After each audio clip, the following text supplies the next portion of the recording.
6 men walked toward Mount Kailash as strong young climbers. 12 hours later, they walked back out as old men. Their hair had turned white. Their organs had aged decades. Within 2 years, all 6 were dead. Anyone who attempted to climb it died within 2 years. And most astonishingly, why does time seem to speed up at Mount Kailash? A 94-year-old monk knows exactly why.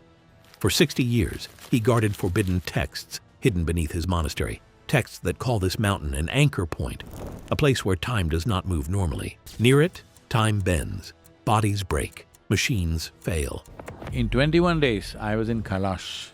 I took one strand of what is there on that mountain. You won't believe, in 2.5 hours, I was almost 10 to 15 years younger. Is this just an old story, or is there a real secret buried inside Mount Kailash? Tonight, he explains. The Confession. Chen Huimin is 94 years old, and for 60 of those years, he carried something he was never allowed to say out loud. He lives in a small monastery in western China, a place most people have never heard of. Underneath that monastery, sealed away in a place almost no one was ever permitted to enter, hidden and forbidden texts have waited in the dark for longer than anyone can say. Not holy books, not prayers. Something else entirely, something the monastery never wanted found. These pages are falling apart. Some are burned at the edges. Some have pieces torn out on purpose, long before Chen Huimin was even born. Someone had tried to destroy this information completely. They failed. Enough survived for the warning inside to still be read today. Chen Huimin was given the job of guarding these texts as a young man. He was told never to speak of what they contained, under any circumstances, and he kept that promise for 60 full years. Monks before him were given the exact same order, generation after generation. Some of them died with the secret still sealed inside them, never once breaking their silence. Others reportedly vanished before they ever got the chance to speak a single word about it. Nobody explains what actually happened to those men. Nobody is even supposed to ask. So why is he speaking now, at the very end of his life, after 60 years of complete silence? According to Chen Huimin, these ancient texts describe Mount Kailash not as a mountain, as a machine, built by something or someone long before human beings ever existed on this planet at all. Read that again. A machine sitting inside a mountain older than mankind itself. He will not yet say what kind of machine it is or what it was built to do. He only says this much for now. It was never meant to be found, and it was never, under any circumstance, meant to be opened by anyone. He was still a young man when he first learned why the order kept this secret buried so deep. Something happened, something he witnessed with his own eyes. And after that single day, the monastery decided this knowledge could never leave those walls again for any reason at all. He still will not explain what exactly he saw that day. Not yet. But he is willing to tell you what happens to a person who gets too close to that mountain and what it does to the human body when they do.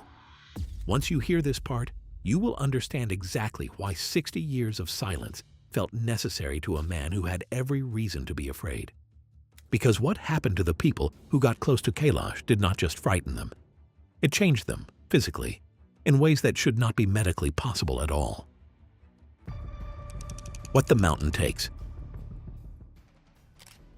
In 1999, a group of climbers from Siberia walked toward Mount Kailash as fit, healthy young men in their 30s. 12 hours later, they walked back out looking like they had aged 20 years overnight. Dr. Yuri Volkov was leading a medical research team nearby at the time. He had spent years studying how extreme altitude affects the human body, so he understood exactly what normal exhaustion looks like on a person. What he saw that day was not that at all. The climbers' hair had turned completely white. Their skin had loosened and sagged around their faces. Deep wrinkles had formed in places that had none just hours earlier. Their nails had grown so long it looked like months had passed, not half a day. Their muscles had visibly shrunk under their own skin. Dr. Volkov ordered blood tests immediately, certain there had to be a simple explanation. There was not. Every organ in their bodies was functioning like they belonged to people in their 70s or 80s. Their bodies had aged decades in less than a single day, and no test could explain how. Here is why that matters so much. Aging happens slowly, over years, as cells wear down bit by bit. It cannot happen in 12 hours. There is no known disease and no natural condition on record that can do this to a human body. Yet here it was, written plainly in medical reports that could not be argued with. It gets worse from there. Not every climber remembered the same amount of time passing. Some were completely certain they had only been gone for a few hours. Others swore they had been out there for weeks. Their minds had experienced time completely differently from one another, even while standing in the exact same place at the exact same time. Dr. Volkov kept a private diary during this investigation. In it, he wrote about their eyes. He said there was no fear left in them at all, only emptiness, as if something inside each man had been quietly erased and would never come back. Over the following 2 years, every single climber's health kept declining without pause. Their organs failed one by one. Some suffered sudden heart failure with no warning. Within 2 years, all 6 men were dead. One of the climbers had kept a journal during that slow decline. His handwriting was steady and clear in the early pages. But as the months passed, the writing grew shorter, messier, and harder to follow. The final entry stops in the middle of a sentence, unfinished. Before some of them died, they were reportedly heard repeating the exact same words, even though they had barely spoken to one another in months. Nobody who heard them could ever explain what those words actually meant. 12 hours took everything from those men, their strength, their health, and eventually every single one of their lives. But their bodies were not the only thing that broke that day near the mountain. What the mountain says. Something happens to a person's mind long before Mount Kailash ever touches their body. Monks call it the rejection field, an invisible zone that does not attack a person directly. Instead, it turns them back using their own fear against them. Climbers who enter this zone begin seeing things that are not real. Some claim to watch their own family members dying right in front of them, even though nothing is actually happening around them. Others feel the ground breaking apart beneath their feet, even while standing on completely solid rock. Panic hits their entire body all at once. Their hearts race without cause. Nausea rises without warning. Here is the part that makes this so frightening. This does not happen to just one person at a time. Entire teams experience it together at the same moment. Everyone sees something different, but everyone feels the exact same fear in the exact same instant, as if one single message is being sent into every mind at once. You do not belong here. Leave now. Russian climber Sergei Tsistakov described this in complete detail afterward. He said it was not simply altitude sickness. He said a voice spoke inside his head, clearly, repeatedly, telling him he did not belong there. He was certain of one single thing. That voice was not his own. The moment he chose to turn around and walk away, everything stopped instantly. The fear disappeared completely. The pressure in his mind vanished without a trace. It was as if none of it had ever happened at all. Some climbers say the voice never fully leaves them, even years later. On quiet nights, they claim they can still hear a faint version of it, calling out from somewhere far away. Not everyone chose to turn back that day. One climber reportedly ignored the warning completely and kept walking forward alone. When his team finally found him again, something about him had changed. He looked the same on the outside, but everyone who knew him agreed on one thing. He was not the same person anymore. Nobody has ever explained what happened to him during those missing hours. Even more disturbing, children of pilgrims who once experienced this fear near Kailash have reportedly described having the same nightmares, the exact same voice, even though these children were never anywhere near that mountain themselves in their entire lives. This tells us something important that is easy to miss at first. This is not just about scaring one person in one moment. Somehow, this fear reaches further than the mountain itself, further than distance alone should ever allow. It is choosing who comes close, and it never once explains why. If a mountain can reach inside a human mind without ever touching their body, then a much harder question follows right behind it. What happens when it reaches something that was never human to begin with? What the mountain hides from machines. Every piece of equipment brought near Mount Kailash eventually fails. It starts small, then it gets worse. Then it becomes something nobody on the team can actually explain. The first sign is always the compass. Many travelers report their compass needle spinning wildly in circles, over and over, or freezing completely in place, as if an invisible hand had reached out and was holding it perfectly still against its will. In 2015, a German team decided to test this properly. once and for all. They brought 6 separate compasses, made by 6 completely different companies, hoping at least one of them would behave normally near the mountain. Instead, within roughly 8 kilometers of the peak, every single compass failed at the exact same time. Some needles spun endlessly without stopping. Others simply froze in place. The team checked and rechecked their equipment, certain there had to be a simple explanation. There was none at all. It does not stop on the ground either. Pilots flying near this region have reported serious equipment failure in the air itself. Altitude readings suddenly become wrong without warning. Navigation systems begin turning in the opposite direction they should be pointing. Violent turbulence appears out of nowhere, with no storm and no clear cause. These failures became so frequent and so dangerous that the entire area was officially declared restricted airspace by authorities. Drones were eventually sent in to finally capture solid proof of what was happening. Instead, many of them lost signal completely and crashed into the mountain. The footage that survived came back damaged, broken apart by static and distortion. But in the final seconds before some drones lost contact completely, viewers reported seeing something else sitting in the frame. A shape, something that looked disturbingly like a face, watching directly into the camera lens, gone the instant the signal died out. Engineers later examined the drones and compasses that had failed, piece by piece, looking for a fault. What they found made the entire mystery even stranger than before. Once removed from the area completely, every single device worked perfectly again. No damage, no fault, no explanation at all for why it had failed in the first place, and no way to make it happen again on demand. There is one more detail that turns this from a strange mystery into something far more serious. According to reports, a military drone, not a civilian one, was also lost in that same region, and its disappearance was never publicly explained by anyone involved.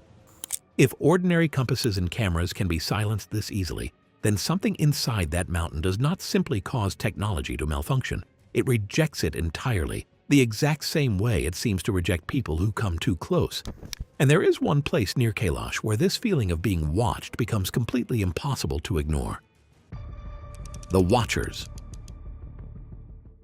Right beside Mount Kailash sit 2 lakes, resting side by side, separated only by a narrow strip of land. On the surface, they look like ordinary lakes to anyone passing by. But locals and monks describe them as something else entirely. They call them the Eyes of the Mountain. The first lake is called Manasarovar. Its water stays calm almost all the time, smooth and still like glass, even when strong winds are tearing through the rest of the region. One traveler described standing at its edge and feeling something was deeply wrong with how peaceful it looked, as if that stillness itself was somehow unnatural. Right next to it sits Rakshastal, and it could not be more different from its neighbor. Its water is salty. Its surface never fully settles, even for a moment. Waves move constantly across it, even on completely windless days. Unlike almost every other lake in that region, Rakshastal reportedly never fully freezes, even during the harshest winters on record. Locals have a simple explanation for this. They say it never sleeps. Monks believe these 2 lakes work together as a single system, not as 2 separate bodies of water sitting by chance next to each other. Manasarovar watches the sky above. Rakshastal watches what lies beneath the ground below it. Together, they are said to form a complete view of everything that comes near the mountain, from every direction at once, missing nothing. People who have stood exactly between these 2 lakes describe feeling an invisible line there, as if standing between 2 completely different forces pulling in opposite directions. Some say the color of the water shifts right in front of their eyes, from blue to green, and sometimes even to a faint red, with no clear reason why it happens. At night, this place becomes even stranger to witness. Small glowing points of light have reportedly been seen moving slowly across the surface of the water. One local herder claimed he watched these lights form a clear pattern before vanishing completely into the dark. He never returned to that lake again after that night. Paths near the lakes reportedly appear and disappear without warning, as if the land itself cannot decide what it wants to show. Sounds arrive from the wrong direction entirely, sometimes echoing from places that make no physical sense at all. Some old texts do not even call Rakshastal a lake at all. They describe it instead as a gate, a seal placed carefully over something that needed to stay hidden from the world above it. A system built to constantly watch something this closely tells us one very important thing. Whatever is being watched must have a shape, a structure, a design of its own. And the shape of Mount Kailash itself is where this entire mystery stops feeling like an accident. The design.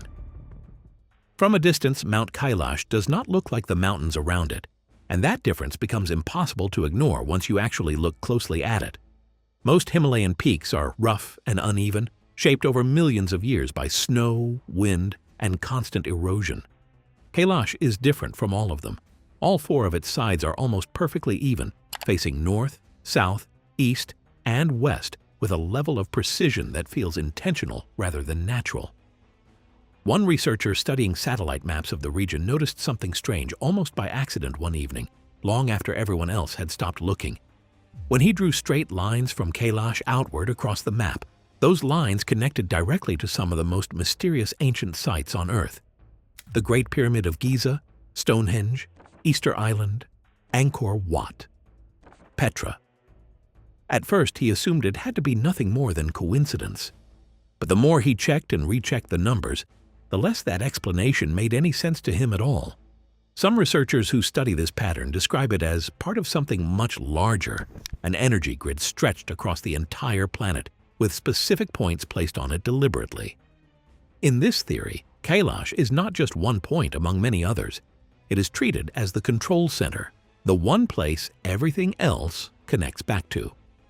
Strangely, some of the researchers who first mapped these connections reportedly experienced unexplained equipment failures shortly afterward, the very same kind of failures already documented near the mountain itself. There's another detail that deepens this mystery even further. Several ancient civilizations, separated by oceans and thousands of years, with no known contact between any of them, reportedly built their most sacred structures using nearly identical proportions to Kailash. As if something, somewhere, had once taught all of them the exact same design, long before recorded history began. Even satellite images add to the confusion surrounding this mountain. Photographs taken directly from above reportedly reveal a symmetry in the mountain that cannot be seen at all from the ground, and only becomes visible from directly overhead, as if it was built to be recognized from the sky rather than from the earth below it. Taken together, all of this leads to one very simple, very heavy conclusion. This mountain was not formed by nature over time. It was placed there on purpose by something. And anything built with this much intention, anything positioned this precisely on the surface of the earth, was never created for no reason at all. It was built to hold something in place and to keep it there. If something was built to contain something else, then somewhere beneath it, there should be proof. Not a theory, not just a feeling. Something real enough to actually put your hand on and know it is true. What was left behind? Monks who guarded the texts beneath Chen Huimin's monastery were not just protecting words on a page. Hidden inside those same walls were drawings, notes, and small fragments describing things the monks had actually touched with their own hands. Not feelings, not fear. Real objects pulled from the ground near Mount Kailash itself. One of those objects is a strange black substance that reportedly seeps out from cracks near the base of the mountain, but only on the coldest nights of the year. It has never once been reported during the day and never during summer, no matter how carefully people have watched for it. It does not freeze, even in extreme cold, which already breaks how we understand basic matter. Every attempt to collect and preserve a sample has reportedly failed completely. Within hours, the substance turns entirely to dust, as if it refuses to be studied by anyone. Not far from where that substance was found, monks generations ago also copied down a set of engravings from stone near a sealed chamber entrance. These markings do not match any known human language, ancient or modern, no matter who has studied them. But there is something even stranger about them than that. The carvings are inconsistent with each other, as if made by many different hands, using many different tools at many completely different points in time. Not one single language? Something closer to a signature? Repeated again and again by whoever or whatever left it there. Following those markings deeper into the mountain leads to the most physically real discovery of all. Deep inside a cave system beneath Kailash, monks reportedly found a stone surface shaped unmistakably like a door. Clean edges, straight lines, proportions far too exact to ever be natural. But there is no visible hinge anywhere on it, no handle, no seam that moves at all. When monks struck its surface generations ago to test what it was, it did not echo like solid rock should. It echoed like something hollow was waiting quietly on the other side of it. This is where Chen Huimin's story becomes deeply personal. He reveals that he found this very door himself as a young monk, decades before his 60 years of silence ever even began. He was the one who pressed his own ear against that cold stone surface. He has never told another living person what he heard that day, not once, in 60 full years of silence. He still does not know, even now, whether it was real or whether his own frightened mind created it out of pure fear. He is speaking now for one simple reason. He is the last living person who ever stood that close to it. Once he is gone, nobody left alive will know what he heard or what was sealed away with such desperate, deliberate care. He never once asked anyone to believe him. He only asked that someone remember, before there is no one left in this world who still can.